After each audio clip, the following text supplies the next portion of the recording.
आज हमको कोसी नदी में स्नान करने का सौभाग्य मिला। यहाँ 7 नदियों का संगम है, जहाँ भगवती भी विराजमान है। कुछ ही दूरी पर यहाँ पर बरहा स्थान विराजमान है।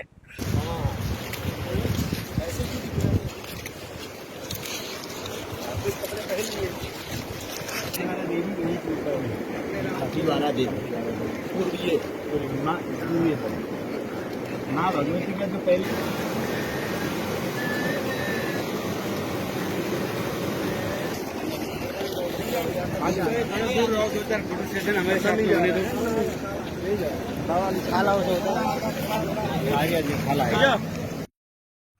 बागेश्वर धाम पीठाधीश्वर इन दिनों मां जानकी की जन्मस्थली नेपाल में है।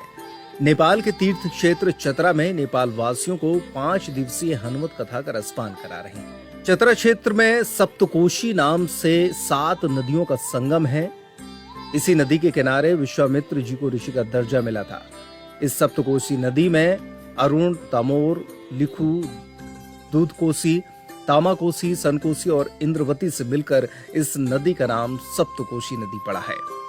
बोट के माध्यम से बागेश्वर सरकार इस नदी में जगत गुरु के साथ पहुंचे। उन्होंने नदी में स्नान किया और नदी किनारे बैठकर भगवान बागेश्वर बालाजी के नाम का हवन भी किया। श्री सीताराम भगवान की जय, बागेश्वर धाम की जय, सन्यासी बाबा की जय। हम नेपाल की धरती पर हैं। नेपाल की प्रियता और नेपाल का सौंदर्य और नेपाल भक्ति की भूमि है, जहां माता जानकी जी प्रकट हुई। आज हमको कोसी नदी में स्नान करने का सौभाग्य मिला। यहाँ 7 नदियों का संगम है, जहाँ भगवती भी विराजमान है। कुछ ही दूरी पर यहाँ पर बरहा स्थान विराजमान है। ये गिरी कंदराओं से एकदम प्रकृति के साथ है और प्रकृति से भरपूर है। प्रकृति मतलब परमात्मा, प्रकृति मतलब ब्रह्म, प्रकृति मतलब ईश्वर। प्रकृति से जो कनेक्टेड रहता है वो परमात्मा से कनेक्टेड रहता है। हमारी बीमारियों की सबसे बड़ी जड़, हमारे रोगों की सबसे बड़ी जड़ अगर कुछ है तो आधुनिकता है। आधुनिकता के साथ साथ आज के व्यक्ति को आधुनिक होना चाहिए, आधुनिकता में लिप्त नहीं होना चाहिए। बीच बीच में परमात्मा को महसूस करने के लिए ऐसी गंदराओं, गुफाओं, ये वाला नजारा इतना प्यारा है। हम सब नाव से चल करके आए, रास्ता यहाँ है नहीं है, तो हम जगत गुरु जी महाराज जी, यहाँ के चतरा धाम के जगत गुरु जी, आपकी कृपा हुई और हम चल करके यहाँ पर नाव से आए हैं। यहाँ की पूरी पुलिस प्रशासन और यहाँ की पूरी आर्मी, जो नेपाल की APF टीम है, वो पूरी टीम यहाँ आई हुई है। उनका जो भाव है बड़ा प्यारा है। नेपाल के सभी प्रियजनों को हम धन्यवाद देते हैं। लेकिन पूरे विश्व को हम एक बात बोलना चाहते हैं, आओ कुछ दिन तो गुजारो नेपाल में, क्योंकि नेपाल प्रकृति से भरपूर है, संस्कृति से भरपूर है, संस्कृत से भरपूर है। नेपाल के हिंदू जाग रहे हैं, ये हमारा गौरव है और हमारा नेपाल आत्मा है और हम सदा नेपाल में आते रहेंगे। और बस हमेशा कोशी गंगा कहते हैं, ये नेपाल की गंगा है, इसको कोशी गंगा कहते हैं। कोशी गंगा के किनारे आज हमने स्नान भी किया, कोशी गंगा में स्नान किया और हवन भी किया किनारे पर। विश्वामित्र भगनी भी है ये। तो यहाँ हवन का और स्नान का बड़ा महत्व है। गंगा स्नान से जब स्नान करके हम बाहर निकलते हैं तो शरीर को पोंछा नहीं जाता, ऐसा हमारे शास्त्र कहते हैं। तो इसलिए नहीं पोंछा जाता क्योंकि जो जल होता है ना, वो पितरों को तृप्त करता है, पूर्वजों को तृप्त करता है। हमारे पूर्वजों को जो जल देने की परंपरा है, इसलिए गंगा, यमुना, सरस्वती, जब भी ऐसे तीर्थ स्थानों पर जाएं तो आप स्नान जरूर करें। पितरों के मुक्ति के लिए, पितरों के मोक्ष के लिए, अपने पूर्वजों की संस्कृति को, धरोहर को जीवित रखने के लिए। इसलिए प्रकृति से जुड़े रहें, नदियों को साफ रखें, नदियों के किनारे, नदियों में कभी भी स्नान करें, शैम्पू साबुन का इस्तेमाल ना करें और हो सके तो पादुका का भी आसपास इस्तेमाल ना करें अगर संभव हो सके। हम फिर से नेपाल की चर्चा, आगे की यात्रा आपको कल बताएंगे। कल थोड़ा सा अलग है और कथा महोत्सव बहुत अद्भुत चल रहा है। यहाँ का महाकुंभ चल रहा है, नेपाल का महाकुंभ 12 वर्ष में हो रहा है। पूज्य जगत गुरु महाराज जी उसी महाकुंभ में टेंट लगाए हैं, तंबू लगाए हैं और ये राम मंदिर बना रहे हैं, नेपाल में हिंदुओं को जगा रहे हैं और हम कथा सुना रहे हैं। और शायद कल दिव्य दरबार भी लगेगा, कल या परसों दिव्य दरबार भी यहाँ लगेगा। हम बाकी चर्चा आपको फिर बताते रहेंगे। आप नेपाल की यात्रा में जुड़े रहिए, फिर हम आपको कहेंगे आओ कुछ दिन तो गुजारो नेपाल में, यहाँ की संस्कृति, यहाँ की प्रकृति, यहाँ की संस्कृति देखने के लिए। पर हाँ, पवित्रता बनाए रखें। ऋषियों की भूमि है, तपोभूमि है। ये कंदराओं का नजारा ऐसा कह रहा है मानो ये आपको बुला रहे हो।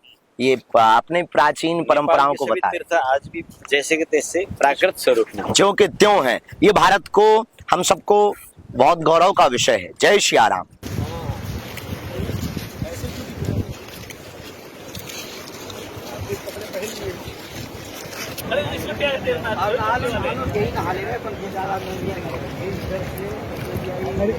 इधर जाओ।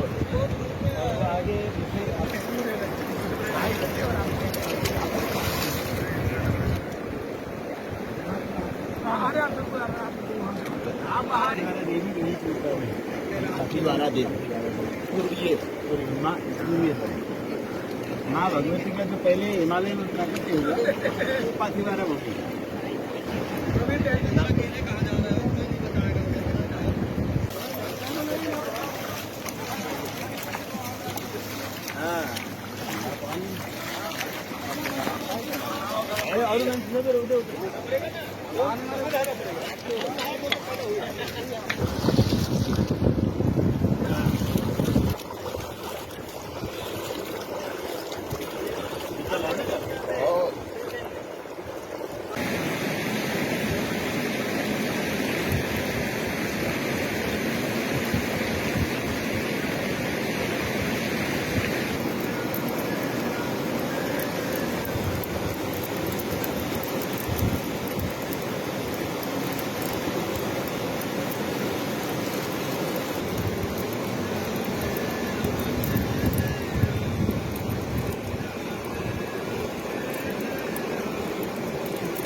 सप्तकोसी नदी में बागेश्वर सरकार ने लाइफ जैकेट पहनकर नाव के माध्यम से अपने सुरक्षा कर्मियों और पुलिस सहित भक्तों के साथ नदी घूमने का आनंद लिया।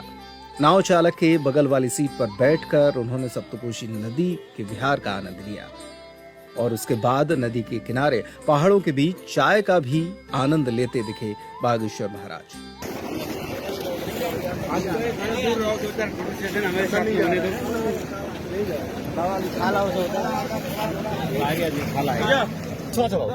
जय नेपाल।